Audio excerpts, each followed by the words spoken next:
Hello friends, JEE test number 4 के solution को आगे हम लोग इसमें डिस्कस करेंगे। अगला क्वेश्चन है कि एक सिलेंडर है, सिलेंडर का रोलर है और उसका रेडियस दिया हुआ है 0.5 मीटर, आधा मीटर, और मास उसका 200 किलो दिया हुआ है। Is used at Melbourne cricket ground for curating L 20 metre long pitch. ये पिच है यहाँ पर जिस पर क्रिकेट खेल रहे हैं, इसको क्यूरेट करना है, इसको पिच को ढंग से बनाना है, तो उसके लिए यूज किया गया है एक सिलेंड्रिकल रोलर। ऐसे मान लीजिए रोलर हमारा ऐसे है और यहाँ पर इसमें हैंडल लगा रहता है बीच में। तो cylindrical roller is pulled from the middle point, यही मिडिल पॉइंट से यहाँ से इधर फोर्स लगा के इसको खींचा जा रहा है। इसको खींचेगा तो ये आगे की ओर बढ़ेगा, घूमते हुए ऐसे आगे की ओर बढ़ेगा। ये फोर्स जो है सो 30 न्यूटन का लगाया गया है। Time to roll the roller once for the length of the pitch.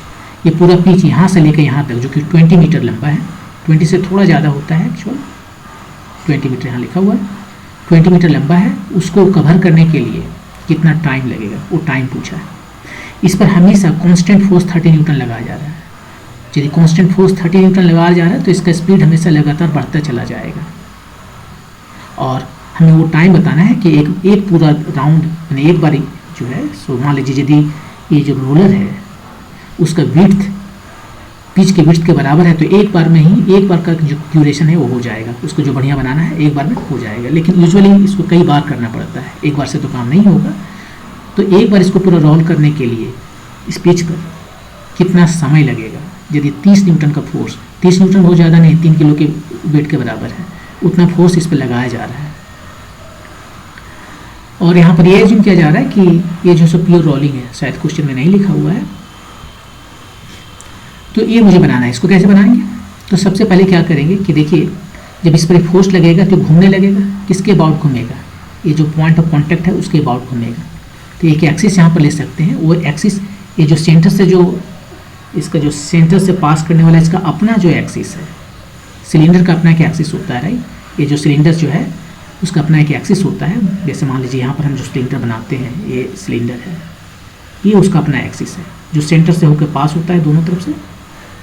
और इसके जो सरफेस है ये सिलेंड्रिकल सर्कुलर सरफेस उस पर परपेंडिकुलर होता है। तो वैसे यहाँ पर हम इसको बनाने में दिक्कत होता है। देखिए ऐसे दिखा रहे हैं, यदि ये आगे जाकर ऐसे हो रोलर इस तरह से, तो इसके पैरेलल में एक यहाँ पर हमारा एक्सिस है, उसके एक्सिस के अबाउट एक घूम रहा है, ऐसे घूम रहा है, तो घूमते घूमते आगे बढ़ रहा है। तो यहाँ पर एक टॉर्क लगा रहा है, ये जो है इसके अबाउट एक टॉर्क लगा रहा है।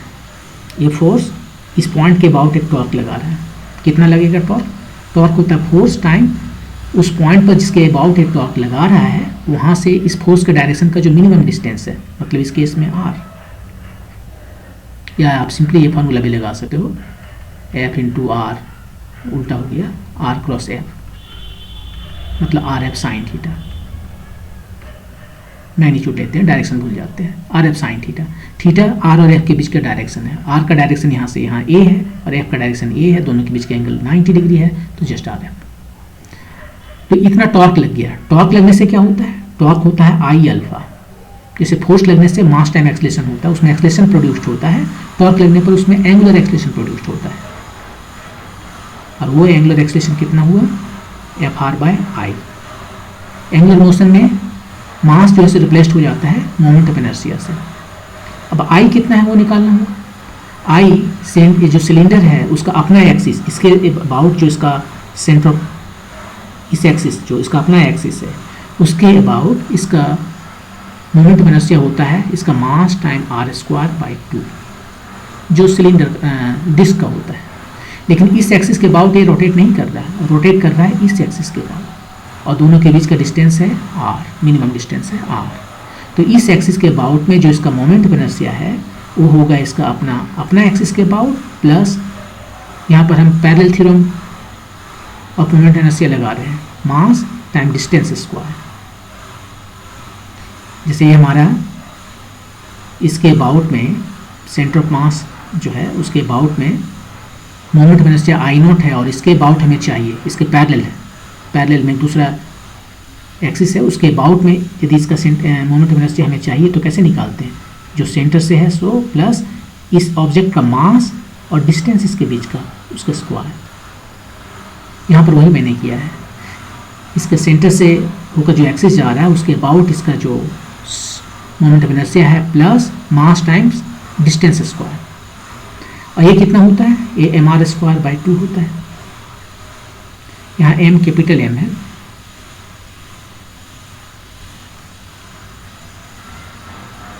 और ये capital mr square capital M, तो आ गया 3/2 mr स्क्वायर। इसको यहाँ सब्स्टिट्यूट करते हैं 1 में, अल्फा आ गया i के f r, i के जगह पर सब्स्टिट्यूट करते हैं 3/2 mr स्क्वायर, तो 2/3 f/mr, ये आया इसका एंगुलर एक्सलेशन।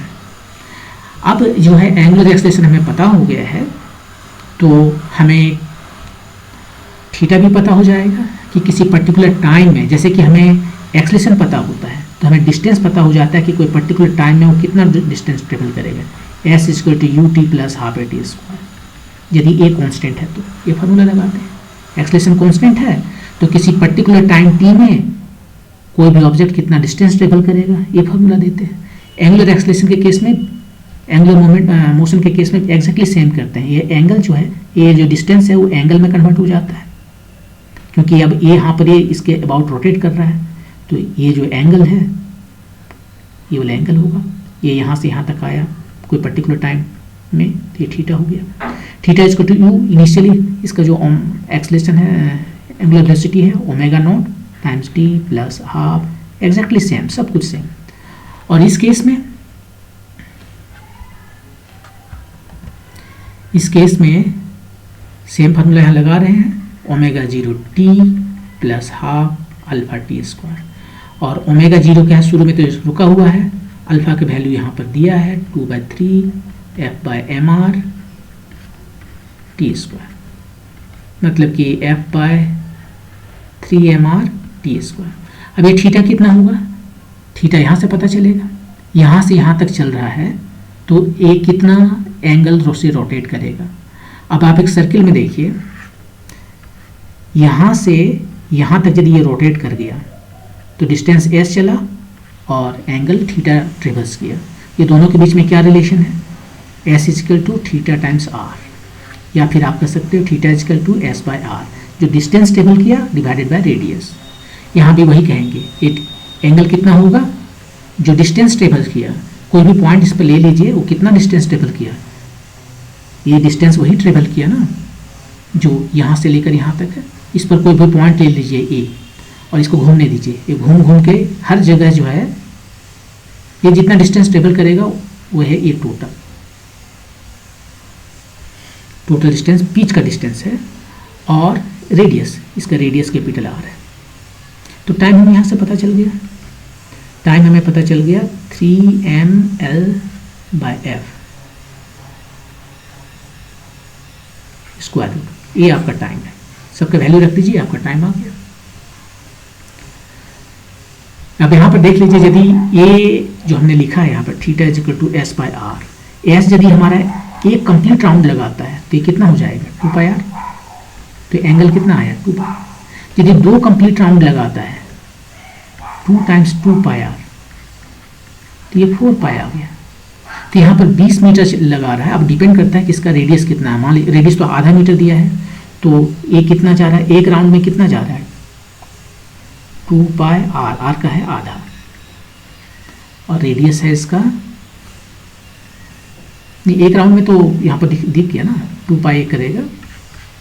तो डिस्टेंस यहाँ से पता, ये एंगल पता कर सकते हैं, इसका रेडियस है आधा और ये डिस्टेंस चल लिया इतना, तो ये हो गया 40 रेडियन।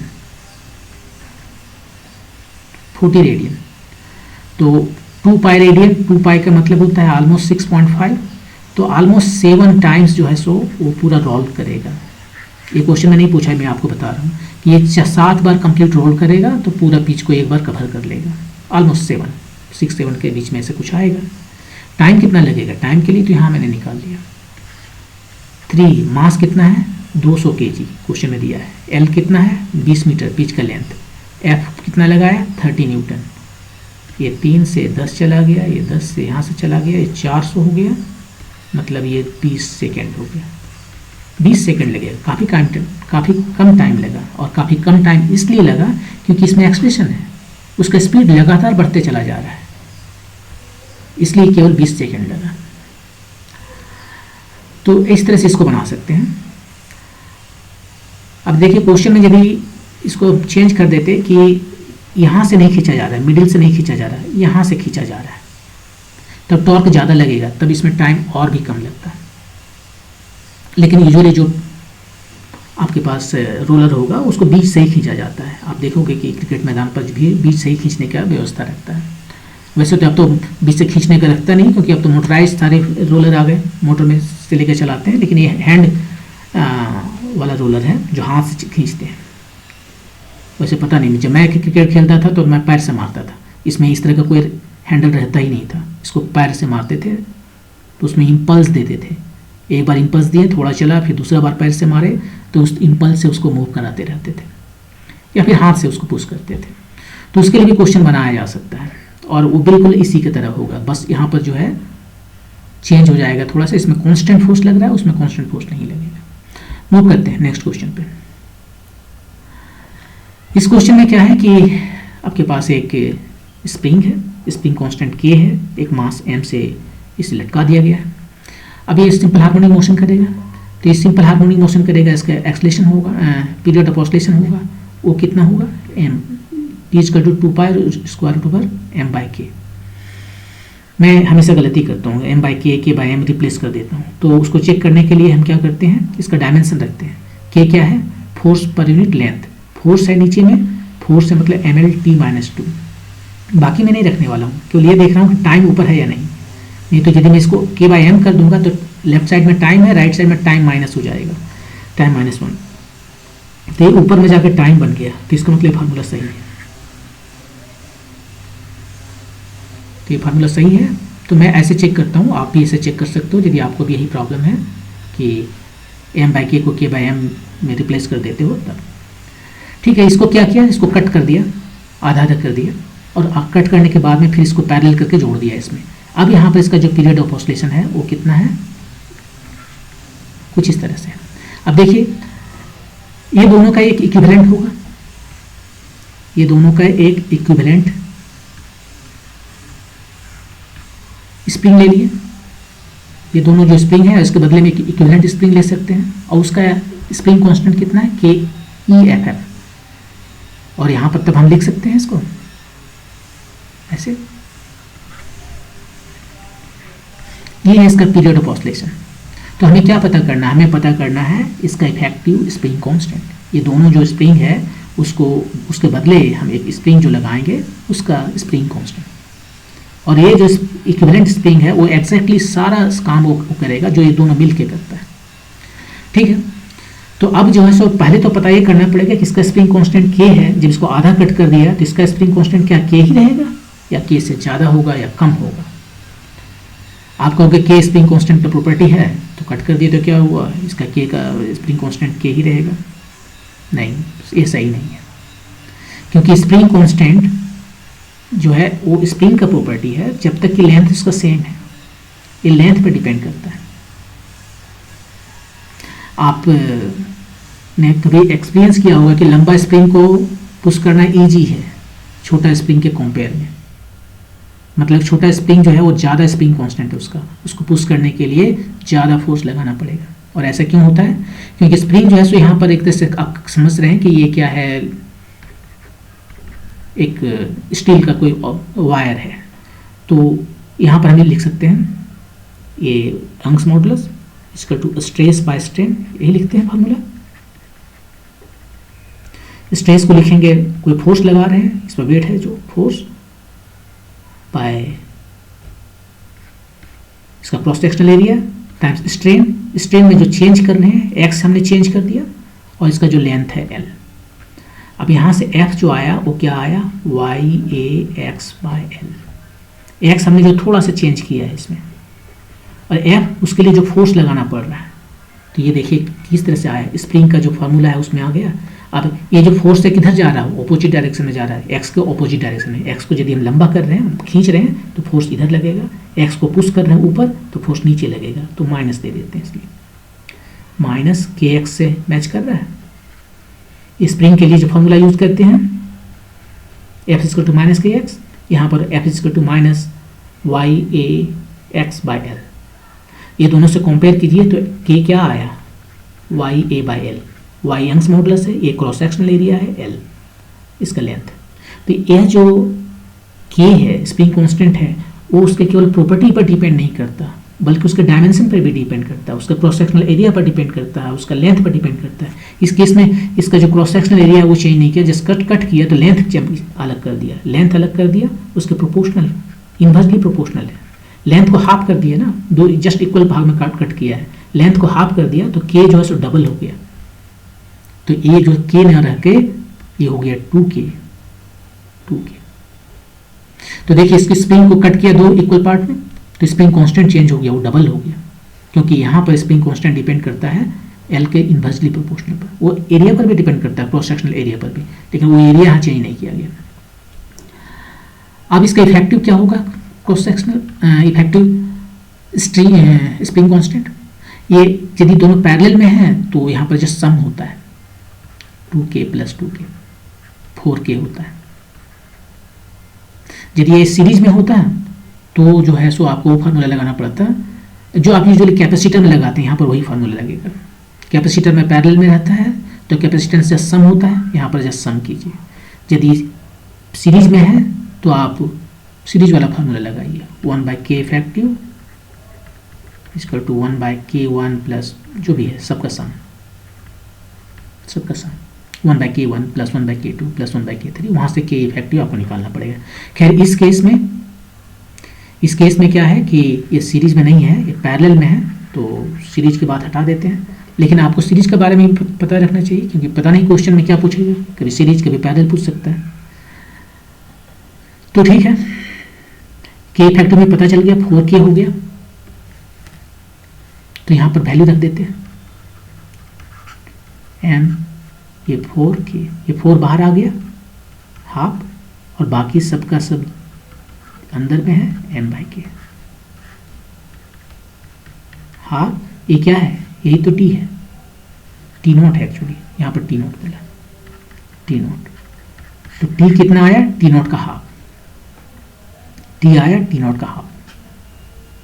तो इसमें हमने क्या किया, इसमें सबसे पहले हमने देखा कि स्प्रिंग कांस्टेंट जो है वो डिपेंड करता है, यहाँ पर यंग्स मॉडुलस का फार्मूला से निकाले कि जो फोर्स जो चाहिए उसको डिस्प्लेस करने के लिए थोड़ा सा, वो कितना होता है, वो होता है Young's modulus time cross sectional area times जितना हमने उसको एक्सटेंड किया या कंप्रेस किया डिवाइडेड बाय लेंथ। और इसको कंपेयर किया हमने स्प्रिंग फोर्स से, -kx, तो k का वैल्यू हमें पता चल गया YA/L आया, k का वैल्यू आया YA/L। तो k जो है स्प्रिंग कांस्टेंट वो डिपेंड करता है तीन चीज़ों पर, y पर, यंग्स मॉडुलस पर, मतलब मटेरियल का प्रॉपर्टी पर, a अब उसका डायमेंशन पर भी डिपेंड कर रहा है, क्रॉस सेक्शनल एरिया पर डिपेंड कर रहा है, उसका लेंथ पर डिपेंड कर रहा है। इस केस में क्रॉस सेक्शनल एरिया को चेंज नहीं किया गया, लेकिन लेंथ को हाफ कर दिया गया, और हाफ कर दिया गया तो k जो है डबल हो गया। तो यहाँ पर जो k है वो डबल हो गया, इसका भी डबल हो गया, और ये दोनों पैरेलल में है, तो पैरेलल में k इफेक्टिव जो है सो दोनों का सम होता है, जो हम फार्मूला लगाते हैं कैपेसिटर में वही यहाँ पर भी लगाएंगे। और इस तरह से k इफेक्टिव 4k आया, उसको यहाँ सब्स्टिट्यूट कीजिए, तो t का वैल्यू आया कितना, हाफ ऑफ ये t0। ओके, मूव करते हैं नेक्स्ट क्वेश्चन पे। ये साउंड से क्वेश्चन है। In a resonance experiment a tuning fork of frequency f0 equal to 512 hertz. ये जो ट्यूनिंग फॉर्क है इसको वाइब्रेट करते हैं, ये जब वाइब्रेट करने लगेगा तो एक साउंड निकलेगा। उस साउंड को यूज कर रहे हैं रेजोनेंस के लिए, कि वहाँ पर एक एयर कॉलन बनाया हुआ है, ये जो भी है, यहाँ पर एक पानी भर दिया गया है, यहाँ पर एक एयर कॉलन है, इतना हवा है ये, और इसके पास ले जाके यहाँ पर हम इसको साउंड करते हैं, बजाते हैं। तो क्या होता है, जब इसका लेंथ एक पर्टिकुलर लेंथ के बराबर होगा तो ये इसके साथ रेजोनेंट में हो जाएगा। इसको बजा दीजिए, फिर इसको बंद भी कर दीजिए, ये बजने लगेगा। तो वो रेजोनेंस जो है मैंने कि बहुत ज़्यादा साउंड सुनाई पड़ेगा। जब सबसे ज़्यादा साउंड यहाँ पर सुनाई पड़े इसको बजाने से, मतलब ये दोनों का फ्रीक्वेंसी जो है सो सेम हो गया है। जब दोनों का फ्रीक्वेंसी सेम हो गया तब कहते हैं रेजोनेंस में है, तब ये जो है सो बहुत ज़्यादा वाइब्रेट करेगा, बहुत ज़्यादा आपको सुनाई पड़ेगा आवाज़ यहाँ पर। एनीवे, तो 3 तो सक्सेसिव लेंथ के लिए जो है वो दिया हुआ, 3 सक्सेसिव लेंथ दिया। तो ये रेजोनेंस में, इसके रेजोनेंस में है, मतलब इसका फ्रीक्वेंसी इसके बराबर है। फ्रीक्वेंसी कितना है? इसके बराबर है, F0 के बराबर है। और इसका जो फ्रीक्वेंसी है वो कितना होता है? ये देखिए एक ऑर्गन पाइप हो गया, लेकिन क्लोज्ड वन, एक तरफ क्लोज्ड जो है ये ऑर्गन पाइप हो गया। इसका फ्रीक्वेंसी कितना होता है? इसका फ्रीक्वेंसी होता है V/4L, L जो है लेंथ है ये वाला, और यहाँ पर होता है कोई भी odd number, odd integer, 2n-1, 1, 3, 5, 7 ऐसे करके। तो यहाँ पर भी वही होगा, V/4L, लेंथ जो है सो पहला लेंथ है L1, और यहाँ पर कोई m लिखते हैं हम, ये 2n-1 नहीं लिखते हैं, और लेकिन m जो है सो हमारा ऑड इंटीजर है, 1 हो सकता है, 2 हो सकता है, 2 नहीं 3 हो सकता है, ऐसे। ये फर्स्ट केस है। सेकेंड केस में दूसरा लेंथ आया, तब भी उसका फ्रीक्वेंसी सेम है, लेकिन सक्सेसिव बोला है। इसका जो लेंथ है, सबसे छोटा लेंथ लिए, उसके बाद थोड़ा सा धीरे धीरे करके लेंथ बढ़ाते चले गए, फिर एक ऐसा समय आएगा जब ये इसके साथ रेजोनेंस में होगा। वो कितना हो आएगा यहाँ पर? नेक्स्ट, इसके बाद में जो लंबाई यदि बढ़ रहा है तो m को भी बढ़ना पड़ेगा ताकि ये दोनों बैलेंस कर ले। तो m के बाद में दूसरा आना चाहिए, दूसरा इंटीजर यहाँ पर। तो यदि ये 1 है तो नेक्स्ट होता है 3, 2 का डिफरेंस है ना, एक ऑड नंबर दूसरे ऑड नंबर से 2 पे डिफर करता है। तो नेक्स्ट होगा m+2, m+1 नहीं, m जो ऑड है तो m+1 इवन हो जाएगा, तो m+2 लेंगे भी। अब की लेंथ है L/2, और वैसे ही थर्ड वाला, थर्ड लेंथ जो है सो m+4 अब की। 3 इक्वेशन हमारे पास है। वेरिएबल कितना है? वेरिएबल देखिए, F0 तो हमें पता ही है, क्या नहीं पता है? वेलोसिटी ऑफ साउंड, v जो है वेलोसिटी ऑफ साउंड, वो हमें नहीं पता है। L1, L2, L3 पता है, ठीक है, m नहीं पता है। तो जो वेरिएबल्स हमारे पास हैं, जो अननोन हमारे पास हैं, वो है m, v, 2 ठो, और इक्वेशन 3। 2 हमारे पास वेरिएबल है तो हमें 2 ही इक्वेशन चाहिए। तो 3 इक्वेशन क्यों दे के रखा है? 3 इक्वेशन इसलिए दे के रखा है कि तीसरा वेरिएबल जो है वो है इंड करेक्शन। ये इंड करेक्शन क्या है? ये इंड करेक्शन है कि इसमें जो साउंड वेव बनता है ना, ये स्टेशनरी वेव जो बनते हैं, उसका ये जो एंटी नोड है, इसको नोड कहते हैं, इसको एंटी नोड, ये यहाँ पर नहीं रहता है, इससे थोड़ा ऊपर रहता है। कितना ऊपर रहता है? d पर ऊपर रहता है। यूजुअली ये जो है सो जो इसका डायमीटर है उसका 0.3 हो रहता है, 1/3 रहता है, ऐसे 30% एक्चुअली, 30 या 60% रहता है। लेकिन यहाँ पर d हमें इंट्रोड्यूस करना पड़ेगा। ये l जो है l ना होकर, एंटी नोड यहाँ पर है ना, तो l यहाँ से यहाँ तक, और ये जो करेक्शन है d, वो इंट्रोड्यूस करना पड़ेगा। d, l को रिप्लेस कर दे रहे हैं L1+d से, या L2+d से, या L3+d से। अब हमारे पास 3 वेरिएबल, 3 इक्वेशन। अब इसको सॉल्व करके भी निकाल लीजिए, भी निकालना है, ये दोनों का डिफरेंस दे दीजिए। ये दोनों का डिफरेंस लेते हैं, तो ऐसा करते हैं, F0 को इधर ले जाते हैं, इसको हम इस तरीके से लिखते हैं, 4L1+d = mv/F0। जस्ट इसको चेंज कर दिए। अब ऐसे यहाँ पर लिख सकते हैं FL2d m+2v/F0, और तीसरा है m+4v/F0। इसको इक्वेशन 4, 5 और 6 कहें, सेम है, 1 to 3 ही है, लेकिन अलग तरीके से लिखा हुआ है। ये हमारे लिए ज़्यादा इजी है। अब ये दोनों को डिफरेंस ले लीजिए, L2 - L1, L2 बड़ा है इसलिए लिखे हैं सर, 5 - 4 किया हमने, कितना आएगा? m+2 - m, 2v/F0। आप 6 - 5 कर सकते हो, या फिर 6 - 3 कर सकते हो, कुछ भी कर सकते हो, सब आपको सेम वैल्यू देगा। यदि क्वेश्चन से सही से सेट किया गया है तो। अब देखिए इसमें सब कुछ पता है आपको, केवल एक चीज़ छोड़ के, भी छोड़ के। F0 का वैल्यू दिया हुआ है 512 हर्ट्ज, L1 L2 का वैल्यू दिया हुआ है, भी नहीं दिया हुआ, भी पता चल जाएगा। तो भी यहाँ से पता चल गया, भी हो गया 2 times L2 minus L1 times F0। Value रख दीजिए 2 L2 माइनस L1, देखिए ये L2 है, ये L1 है, 110.11 78.08 टाइम्स 512। सबको मल्टीप्लाई कीजिए, कितना आ रहा है ये 0.303 और ये हो गया 20 10 30 32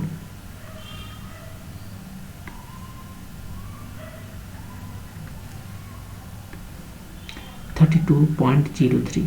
सही है, ये 22 हो गया और 32.03 टाइम्स 512, 1024 टाइम्स 32.03। ये देखिए सेंटीमीटर में दिया हुआ है और यहाँ वेलोसिटी अब जो आ रहा है सो सेंटीमीटर पर सेकेंड आ रहा है, तो इसको मीटर में कन्वर्ट करना है। 1024 टाइम्स 32.03 मीटर से कन्वर्ट कीजिए मीटर पर सेकेंड, तो ये आ गया कितना, ये आ गया 10 के करीबन है, ये 332 के करीबन है। आप इसे मल्टीप्लाई कीजिए, आपको आएगा ऑलमोस्ट 328 मीटर पर सेकेंड। ये आपका आंसर है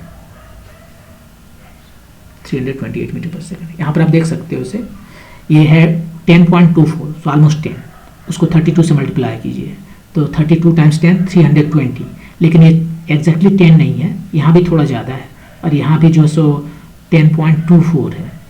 सो इसका 1/4 जो सो ऐड करना पड़ेगा, ये 0.24 है ना, तो उतना ऐड करना पड़ेगा। तो 32 का 1/4 कितना आया, 8 ऐड करना पड़ेगा, तो ऑलमोस्ट 328 आएगा। आपको कैलकुलेशन करने की भी ज़रूरत नहीं है, मैंने कि यहाँ पर मल्टीप्लिकेशन करने का ज़रूरत नहीं है, वैसे भी आप देख सकते हो, लेकिन ये नंबर बहुत क्लोज है तो बेहतर है कि आप बढ़िया से मल्टीप्लाई करके देख लें।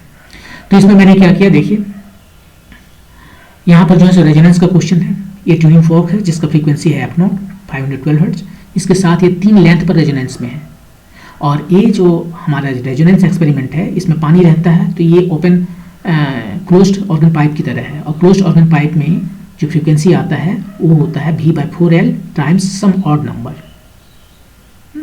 तो यहाँ पर जो है सो m का वैल्यू कितना है हमें नहीं पता, ये m कुछ भी हो सकता है।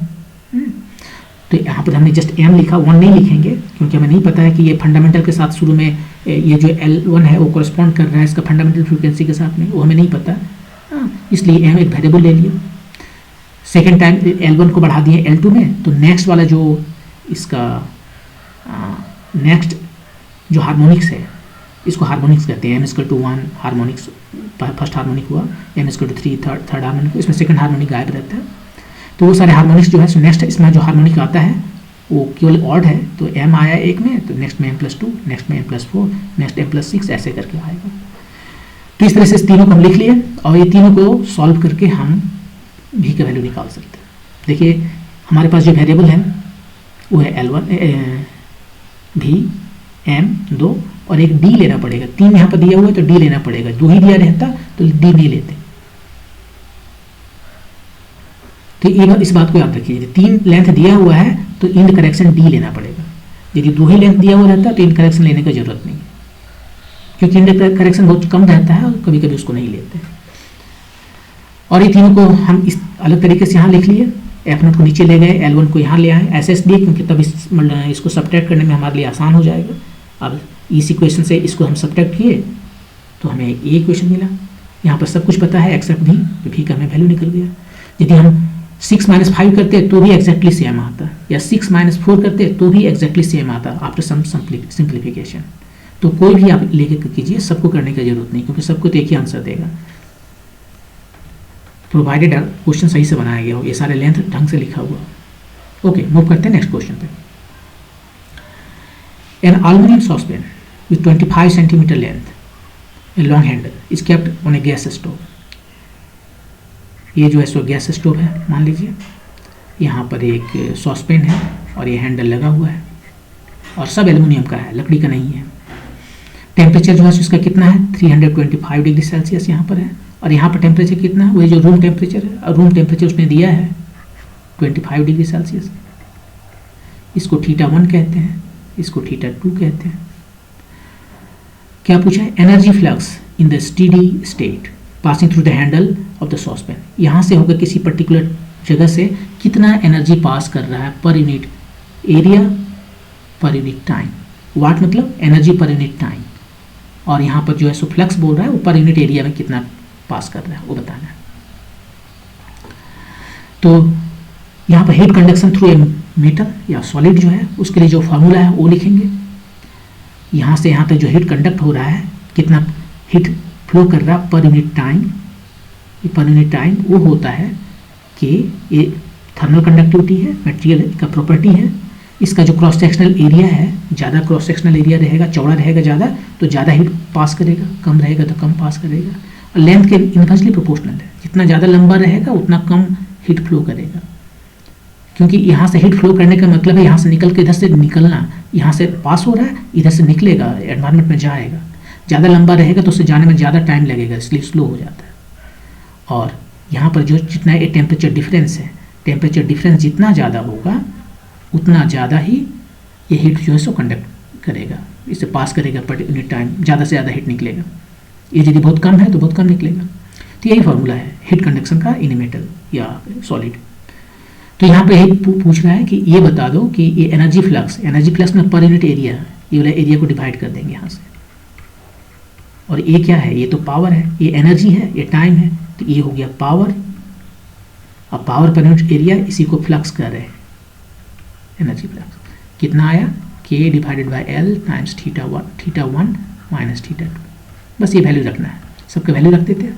K के वैल्यू दिया है, एल्यूमिनियम का दिया है 225 वाट पर मीटर केल्विन, सब ऐसा यूनिट है। θ1 माइनस θ2 यहाँ कितना है 325, यहाँ है 25, लेकिन डिग्री सेल्सियस में है। क्या इसको हम कन्वर्ट करें केल्विन में और उसके बाद में सब्ट्रैक्ट करेंगे, कोई फ़ायदा नहीं, सेम आएगा। क्योंकि यदि से आप कन्वर्ट भी करोगे तो क्या करोगे, 273 ऐड करोगे यहाँ पर, और यहाँ पर भी 273 ऐड करोगे, ये दोनों आपस में कट जाएगा ना, ये माइनस है, तो इसलिए उसको ऐड करने की ज़रूरत नहीं है। ये जो डिफरेंस होता है टेम्परेचर का डिग्री सेल्सियस में या केल्विन में, वो दोनों सेम होता है। डिफरेंस, एक्चुअल टेम्परेचर सेम नहीं होता। एक्चुअल टेम्परेचर केल्विन में होता है actual temperature in degree Celsius plus 273, लेकिन जो डिफरेंस है वो सेम होता है। तो डिग्री सेल्सियस में जो डिफरेंस है वही केल्विन में डिफरेंस है, क्योंकि यहाँ पर इसे जब कन्वर्ट करोगे तो प्लस 273 यहाँ ऐड करोगे, यहाँ भी ऐड करोगे, वो दोनों सब कट जाएगा। एल लेंथ कितना है 25 सेंटीमीटर, 0.25 मीटर। बस यही आपका आंसर आ गया। ये ऊपर जाकर 4 बन जाएगा, और ये 325 माइनस 25 सो 300, ये 900 हो गया, और ये 27, 927, 2 ठो इधर 2 ठो इधर, इतना आ गया। इतना वाट पर मीटर स्क्वायर। किलो वाट करना है, 3 ठो जीरो हटा देंगे, 270 किलो वाट पर मीटर स्क्वायर। ये आपका आंसर 270 वाला। ये तो मैं केवल यूनिट दिखाने के लिए कर रहा था, ये आंसर नहीं है, ये आंसर है। तो ये काफ़ी आसान है, आपको केवल हीट कंडक्शन का फॉर्मूला याद रखना है। यहाँ पे एनर्जी फ्लक्स बोला, यदि इसमें कंफ्यूजन है कि एनर्जी फ्लक्स क्या है तो आप आंसर का यूनिट देख लीजिए। आंसर क्या बोल रहा है, पावर जो है ये वाट है, पावर पर यूनिट एरिया, मतलब ये पावर हमारा है, उसको हम डिवाइड कर देंगे ए से, एरिया तो यही है ना, क्रॉस सेक्शनल एरिया, इससे डिवाइड कर देंगे, जो बचा यही फ्लक्स। सबका वैल्यू रखेंगे, ये आंसर मिल जाएगा। ओके, मूव करते हैं नेक्स्ट क्वेश्चन पे। A partially filled beaker with water of radius r is rotating with angular speed omega about its vertical axis, vertical and symmetrical axis। तो ये बीकर हमारा है, इस पानी से इतना दूर तक भरा हुआ है, और ये हमारा एक्सिस है, सही से बना नहीं, सिमेट्रिकल है और परपेंडिकुलर है। अब इसके अबाउट इसको हम रोटेट कर रहे हैं ओमेगा से। तो water as a consequence form a spherical meniscus. यदि जब ये रोटेट करेगा तो ये कुछ इस तरह से बन जाएगा, किनारे पर जो है सो थोड़ा ऊपर चला जाएगा, ये पानी हर जगह है। वैसे सरफेस टेंशन की वजह से ये होता है ऑलरेडी अपने, लेकिन उसको हम यहाँ भूल जाते हैं।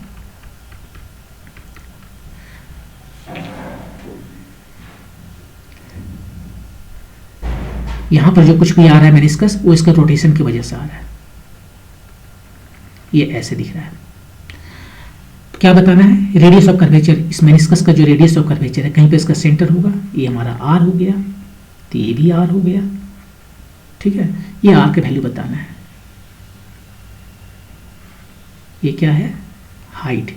यहाँ पर यदि ये हाइट हमें पता चल जाए तो हम आर निकाल सकते हैं ना पाइथागोरस थ्योरम से।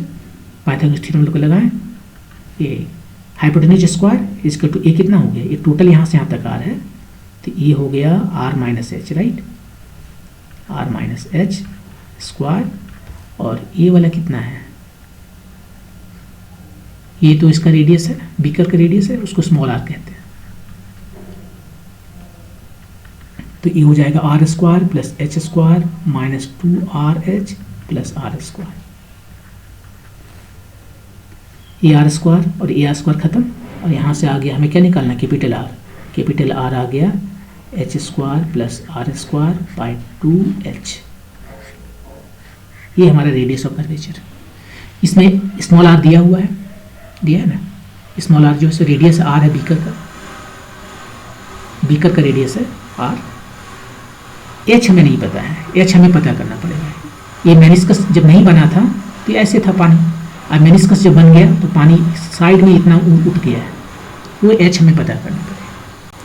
तो देखिए, आपको याद होगा कि यदि किसी ट्यूब में पानी भर लेते हैं पूरा, और इस एक्सिस के अबाउट इसको रोटेट करते हैं, एक इंड के अबाउट इसे रोटेट करते हैं, तो यहाँ पर जो प्रेशर है और यहाँ जो प्रेशर है, ये दोनों का जो डिफरेंस है P माइनस P नॉट, वो होता है half omega square rho R square.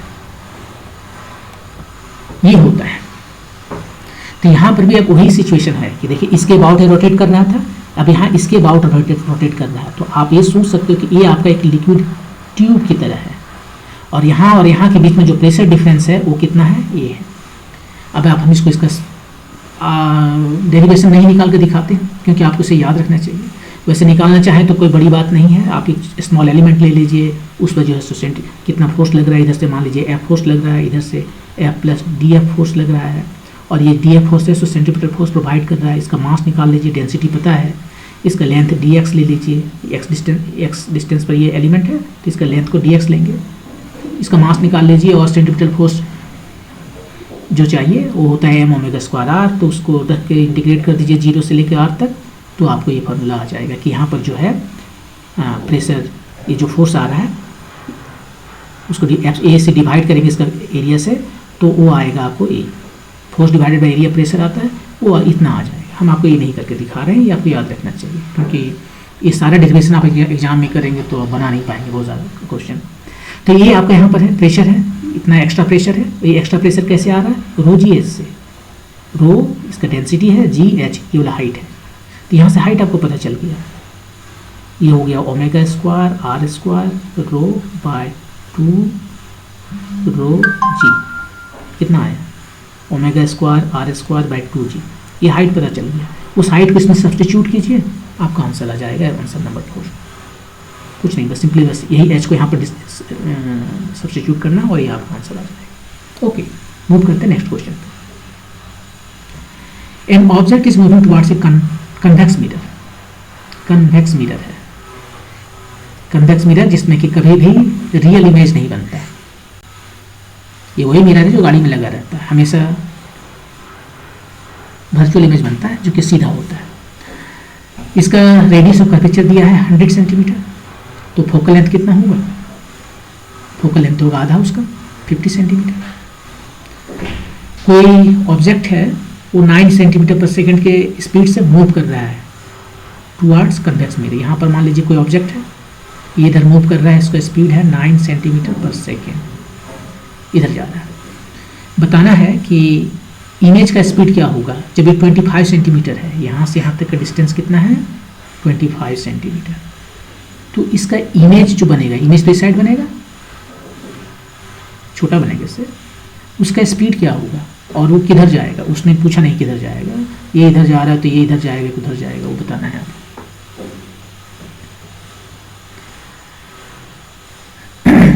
तो इसका इमेज का डिस्टेंस बताना है आपको। तो क्या करना है, देखिए सबसे पहले जो ये कन्वेक्स मिरर है, मिरर का फॉर्मूला लिखते हैं 1/v + 1/u। इसका स्पीड है, मतलब ये जो v है वो चेंज कर रहा है, एक बार डिफ्रेंशिएट कर देते हैं, टाइम के साथ चेंज कर रहा है, तो हम इसको डिफ्रेंशिएट कर देते हैं विथ रिस्पेक्ट टू टाइम। ये कितना आ गया, f तो टाइम पर डिपेंड करता नहीं है तो ये 0 हो गया इसको डिफ्रेंशिएशन। v टाइम पर डिपेंड करता है तो इसको पहले v के रेस्पेक्ट में डिफ्रेंशिएट किए -1/v², अब v को t के रेस्पेक्ट में किए, प्लस यहाँ पर u को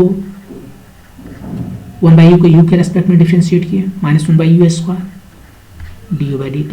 ये डिफ्रेंशिएट कर दिए विद रेस्पेक्ट टू टाइम, और यहाँ से हमें पता चल गया कि dv/dt कितना हुआ। यही है v जो है सो पोजीशन है इमेज का, वो किस तरह से चेंज कर रहा है, मतलब ये आ गया आपका स्पीड ऑफ इमेज, वो हो गया dv/dt। और यहाँ से कितना आया, ये आया -u²/v², नहीं उल्टा हो रहा है,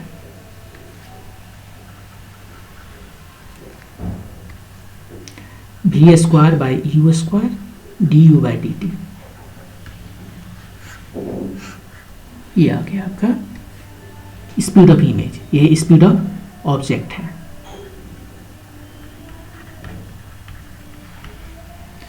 तो ठीक है, अब ये v और u हमें पता करना पड़ेगा। u तो दे दिया 25 सेंटीमीटर, तो v कितना होगा उस जगह पर, वो वहाँ पर फिर हम इस फॉर्मूला से निकाल लेते हैं 1/v = 1/f = 1/v + 1/u।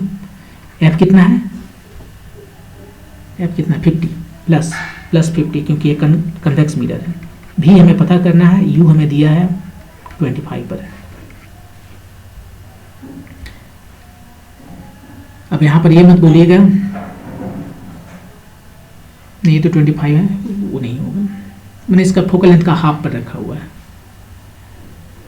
तो 1/v कितना आया, 1/50 + 1/25, सो हो गया ये 3/50, मतलब v है सो 50/3 इतना सेंटीमीटर। इसी को यहाँ सब्स्टिट्यूट करते हैं और आपका आंसर आ जाएगा।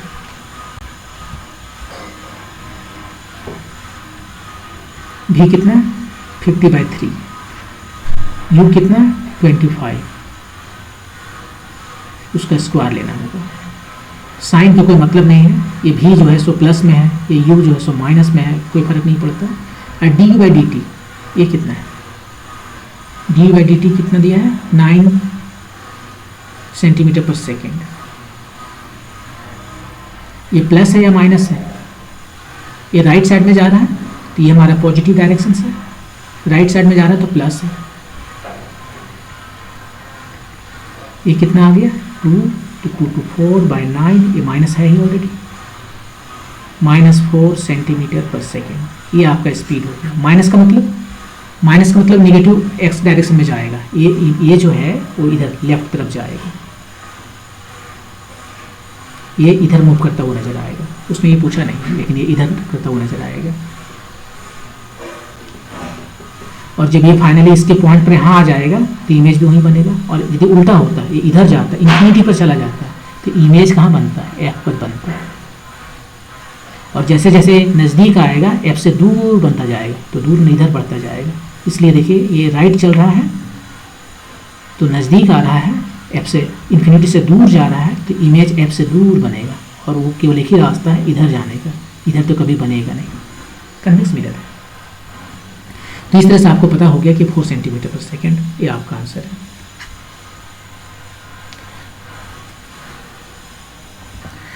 तो ये था सेकेंड पार्ट। नेक्स्ट टाइम हम लोग और क्वेश्चन को सॉल्व करेंगे। Thank you.